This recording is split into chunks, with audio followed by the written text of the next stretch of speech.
हाय, hello सर्वांना. नमस्कार. मी सुषमा. सर्वांचं ह्या ब्लॉगमध्ये स्वागत आहे. तर मी ना संध्याकाळचं रुटीन आज तुमच्यासोबत शेअर करणार आहे. ते तुम्ही बघाच पुढे काय काय आणि थोडंसं मोटिवेशनल स्पीच मी आज देणार आहे. तर ना मग कसं असतं ताईंनो, आपण आपल्यासाठी वेळ दिला नाही ना तर आपलाच त्याच्यात नुकसान होऊन जातं. कारण की तब्येतीकडे लक्ष नसेल ना तर थोडंफार खूपच प्रॉब्लेम येऊन जातो आणि त्याचं मग पुन्हा आपल्याला थोड्या दिवसांनी प्रचिती आल्यासारखं होतं की मी तेव्हा का नाही लक्ष दिलं ना, त्यावेळेस लक्ष दिलं असतं तर मग आज ही अवस्था झाली नसती. असंच काहींचं होत असेल, मला नक्की सांगा. कारण ज्या त्यावेळी त्या त्या गोष्टीकडे लक्ष दिलं ना तर 100% रिझल्ट चांगलाच येतो आणि उशिरा दिलं तर त्याचा तोटाच आपल्याला पाहायला मिळतो. तर आता ना मी इथे संध्याकाळचं माझं स्वयंपाकाचं चाललेलं आहे काम. मी पटपट संध्याकाळी ना 6-6:30 वाजताच आज लागली होती कामाला स्वयंपाक करायला. संध्याकाळचा मी लवकरच आवरून घेतला, का तर आम्हाला बाहेर जायचं होतं. म्हणून मग मी लवकर थोडंफार आवरून म्हटलं जाता येईल, पण ऐनवेळी ते कॅन्सल झालं आणि थांबावं लागलं परत घरातच. मग मी तसंच आवरलेलं. मग म्हणलं आता शूट तरी करून घेऊया स्वयंपाक करता करता. असं झालं हे. तर ना मला हे सांगायचं आहे ताईंनो, की स्वतःला वेळ देणं म्हणजेच आयुष्याला नवा श्वास देणं आहे. थोडाफार वेळ आपल्यासाठी काढणं काही सगळ्यांनाच पॉसिबल होतं. एक दिवसातून 1 तास 2 तास जरी आपल्यासाठी काढले तरी खूप होऊन जातं. थोडे त्याच्यामध्ये आपल्याला जे काही आवडतं ते तुम्ही करा, किंवा तुम्हाला जे छोटे-छोटे काही घरामध्ये चेंजेस करायचे आहेत ते करत राहा. त्याच्यातून आपल्याला एक सकारात्मक ऊर्जा मिळून जाते आणि आपण पुढचं काम करायला एकदम उत्साही होतो, प्रसन्न राहतो आणि घरालाही घरपण आल्यासारखं वाटतं थोडंफार. तर सकाळी उठल्या ना एक स्मित हास्य आपण आरशात पाहून जरी स्वतःकडे दिलं ना तर ती ऊर्जा आपल्याला दिवसभर पुरेल अशी असते. त्यामुळे ना सकारात्मक विचार करा, स्मित हास्य करा, उठल्या चांगले कामं करा आणि रात्रीचंच आपलं जे काही नियोजन असेल ना ते डोक्यात ठेवा एकतर, नाहीतर मग लिहून काढत जा की मला उद्या सकाळी उठल्यावरती हे करायचं आहे, मला हे आवरून दुसऱ्या कामाला थोडाफार वेळ द्यायचा आहे, असं काहीसं. तर ताईंनो, प्रत्येकालाच आयुष्यात थोडाफार चढ उतार येतो, अडचणी येतात. प्रत्येकाच्या काही ना काहीतरी म्हणजे थोडाफार आयुष्यात खूप विश्वास ठेवण्यासारख्या गोष्टी आहेत आणि विश्वास न ठेवण्यासारख्या पण गोष्टी आहेत. तर स्वतःवर विश्वास ठेवा आणि काम करा. खूप आपल्याला त्याचा फायदा होऊन जाईल. हाय. तर ना मी सगळ्यांना इथेच सांगते, आपल्या स्वतःसाठी नक्की आवर्जून वेळ काढा, हेच मला सांगायचं आहे. आणि पुन्हा पुन्हा मी सांगते त्याच्यासाठीच, की आपलं जर निरोगी आयुष्य जगायचं असेल तर ना स्वतःला वेळ द्या, स्वतःसाठी चांगलं खा प्या आणि मस्त मजेत राहा. मैत्रिणींनो, स्वतःलाच चॅलेंज द्या आणि मग बघा काय चमत्कार घडतो. आपल्याला जर वारंवार दुसरं कोणी जर आपल्याला सांगत असेल ना तर आपल्याला कधी कधी राग येतो, चिडचिड होते आणि आपण हो हो म्हणतो, मी करेल त्यावेळेस, पण काही होत नाही आणि आपण एवढं मनावरती घेत नाही. कारण की ते आपल्या म्हणजे आतमध्येपर्यंत पोचत नाही किंवा थेट मनाला, मेंदूला ते कळत नाही. आणि जेव्हा काही असं प्रसंग येतो ना की आपल्यालाच वाटतं आतून की मी ठरवेन आणि मग नक्की मी तेव्हा ती गोष्ट करेल किंवा माझ्या तब्येतीकडे लक्ष देईल आणि खाण्यापिण्याकडे लक्ष देईल, स्वतःसाठी वेळ काढेल, तेव्हाच आपण ते करू शकतो. असं प्रत्येकजण चॅलेंज करा की मी जे ठरवेन ते मी नक्की करू शकते, असं फक्त एकदा लिहून ठेवा किंवा ठरवा स्वतःला रोज किती वेळ द्यायचा आणि काय. मग बघा मैत्रिणींनो, कसं खरंच आयुष्य सुंदर होऊन जातं आणि प्रत्येक गोष्ट छान वाटायला लागते. आपल्या मनासारखी नाही तर स्वतःच्या फायद्यासाठी हे करा, आवडेल म्हणून असं करू नका. हेच मला सांगायचं आहे. आणि इथं पहा, माझं एकीकडे चहा, एकीकडे भाजी आणि लगेचच भाकरी वगैरे मी करून घेतल्या होत्या आणि म्हटल्यानंतर मग स्वरालीचा अभ्यास घ्यायला वेळ भेटतो, त्याच्यामुळे ना मग मी थोडासा वेळ काढते संध्याकाळी. आणि स्वरालीची तब्येत पण थोडीशी डाऊन आहे तर थोडासा ना तिच्याकडे पण लक्ष द्यावं लागतं आहे. असं सगळं चालू आहे सध्या.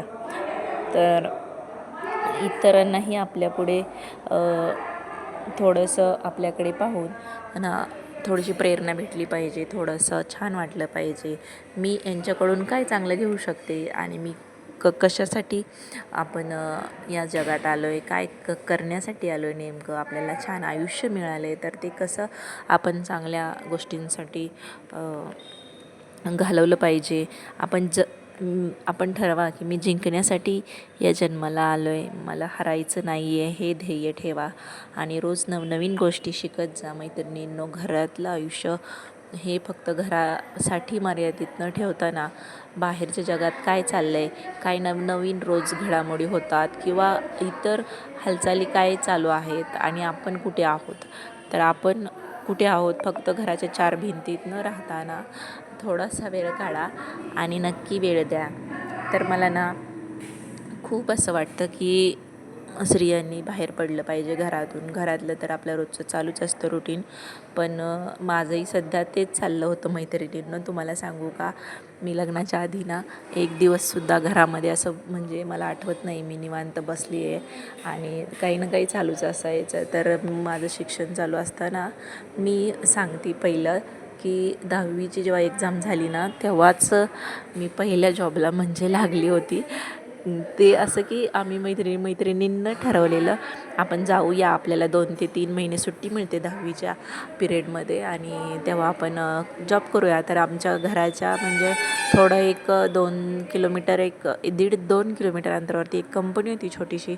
तर आम्ही तिथे जात होतो 4-5 जणी आणि खूप एन्जॉयसुद्धा केलं तेव्हा. आणि तेव्हाच आम्ही ना कम्प्युटर कोर्स लावला होता MSc IT म्हणून. तर त्याची फी आम्ही स्वतः भरली ना, तेव्हाचा एक आनंद खूपच वेगळा होता. नंतर 12वी झाल्यानंतरसुद्धा मग मी जॉब करत होती. त्यावेळेस मग माझा 2 वर्ष गॅप पडला. तर मला थोडीशी खंत होती की मी काय करते आहे, माझ्या पुढच्या सोबतच्या मुलींना माझ्या पुढे चालले ते आणि मग मी काय करते आहे. तर मग मी त्याच्यासाठी जॉब करायचं ठरवलं, पण चालू होतं माझं शिक्षण पण आणि जॉबसुद्धा. तर मग मी त्यावेळेस ना अशी तारेवरची कसरत करत होते. जॉब, घरातलं तेव्हा काही उरकायला लागत नव्हतं कारण की लग्न आणि ना घरातलं मी त्यावेळी काही आवरत जास्त नव्हती. आई होतीच घरामध्ये, मग ती डब्बा वगैरे पण मला असं आयतच द्यायची आणि मग ते घेऊन मग मी दिवसभर सकाळी निघाली घरातून की दुपारपर्यंत जॉब करून दुपारच्या नंतर 3 वाजता 2-2:30 वाजता मी क्लासला जायची ग्राफिक डिझायनिंगच्या आणि तिथून पुढे मग 8, 8:30, 9 मला घरी यायला वाजायचे आणि तिथून मग बसनी प्रवास, सगळं असं माझा प्रवास चालू होता. खूप दिवस म्हणजे मी 2 वर्ष हा प्रवास मी केलेला आहे आणि त्याच्यानंतर मग पुन्हा ग्राफिक डिझायनिंगची वगैरे तेव्हा एवढी काही क्रेज खूप होती तेव्हा, पण फोन नव्हते माझ्याकडं, साधा फोन होता. त्याच्यामुळे तेव्हा मला त्याच्यामध्ये काही प्रोग्रेस करता आली नाही आणि थोडक्यात माझं तिथेच ते संपलं. म्हणजे ते जे काही मी काही केलेला प्रयत्न ना तो तिथेच थोडक्यात संपला आणि मी पुढच्या प्रवासाला लागली. तर बघा मैत्रिणींनो, कसं असतं ना, आपल्याला ज्याच्यामध्ये आवड आहे पण त्याच्यासाठी आपण वेळ काढला ना तर नक्कीच मिळतं. पण आवड आहे आणि मग ती आपण कधीसुद्धा करू शकतो असं नसतं. म्हणजे त्याची वेळ आली तेव्हा मला तो टाईम माझ्यासाठी बॅड लक होता की मला तेव्हाच त्या मी केलेल्या कामामध्ये काही इम्प्रूव्ह करता आलं नाही. मला त्याची खंत आत्ता पण वाटते. म्हणून ना मी आता सध्या ग्राफिक डिझायनिंग एक शॉर्टकटमध्ये कोर्स केला. त्याच्यामध्ये मी माझं जे काही टॅलेंट होतं ना ते दाखवलं.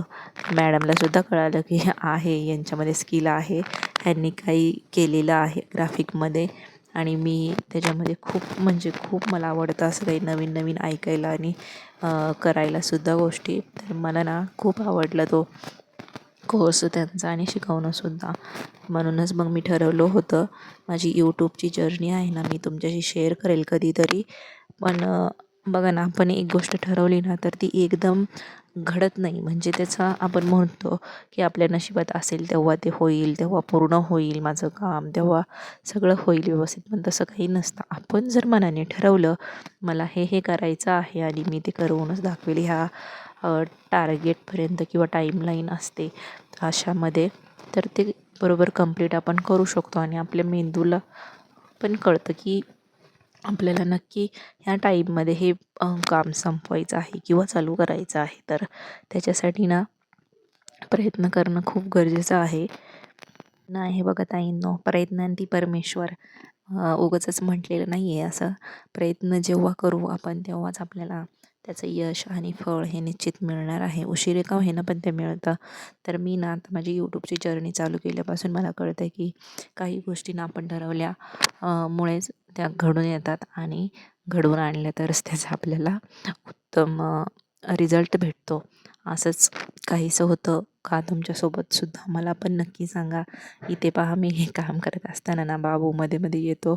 त्याला जर मध्ये वाटलं ना येऊन माझ्याशी बोलावं, काही पाहिजे असेल तर मागून घ्यावा, तर तो येऊन बघतो आधी मम्मा काय चाललंय. पण तो आग्रह करत नाही जास्त, त्याच्यामुळे मग मी थोडासा टाईम घेते त्याच्यासाठी. आणि काम संपल्यावरती मग त्याला जरा थोडासा टाईम दिला ना मग शांत होतो लगेचच. तुमच्या आयुष्यातल्या छोट्या मोठ्या गोष्टींविषयी मलाही जाणून घ्यायला आवडेल. मला नक्की सांगा, प्रत्येक ताईचं असंच असतं का? जीवनामध्ये आल्यावरती आपल्याला स्त्री म्हणून जगताना येणाऱ्या अडचणी आणि सुखदुःखे आपण कोणाशी शेअर करणार? शेवटी मैत्रिणी आणि आपले